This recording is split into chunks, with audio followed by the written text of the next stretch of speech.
আসসালামু আলাইকুম মুসামাহিম।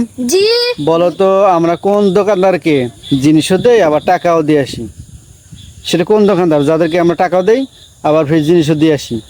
প্রিয় দর্শক, যদি আপনারা জেনে থাকেন তাহলে অবশ্যই কমেন্ট বক্সে লিখে দেবেন, জানি আর যারা জানেন না তারা একটু অপেক্ষা করেন, জানিয়ে দেবেন ইনশাল্লাহ।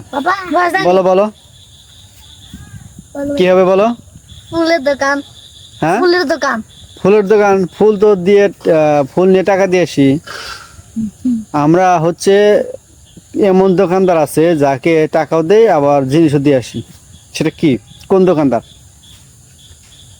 ওকে, বাবা আমি জানি বলো। নাতি দোকান। হ্যাঁ, নাতি লাঠির দোকান না, লাঠির দোকান না, লাঠির দোকানে টাকা দিয়ে লাঠি নিয়ে আসি। শোনো একটু সহজ করে, এটা আমরা প্রত্যেক নাম বলে একটু সহজ করে, এটা প্রত্যেক মাসে অথবা এক মাস পর পর আমরা এটা টাকা দিয়ে আসি এবং জিনিসও দিয়ে আসি। এক মাস পর পর এটা আমাদের সাথে সবার সাথেই থাকে। ঠিক আছে, একটু চেষ্টা করো, হয়ে যাবে। জানি বলো কি হবে? নাতি দোকান। নাফিদের দোকান। ইয়েস, নাফিদের দোকান। আমরা কি দিয়ে আসি? চুলো দিয়ে আসি আবার টাকা দিয়ে আসি। ওকে, নাফিদের মধ্যে চুলো রেখে দেয়, টাকাও রেখে দেয়। টাকা রেখে দেয়। এটা একমাত্র দোকান যিনি আমার জিনিস রেখে দেয় আবার টাকাও রেখে দেয়। টাকা রেখে দেয়। Good, very good. Bye bye, আসসালামু আলাইকুম।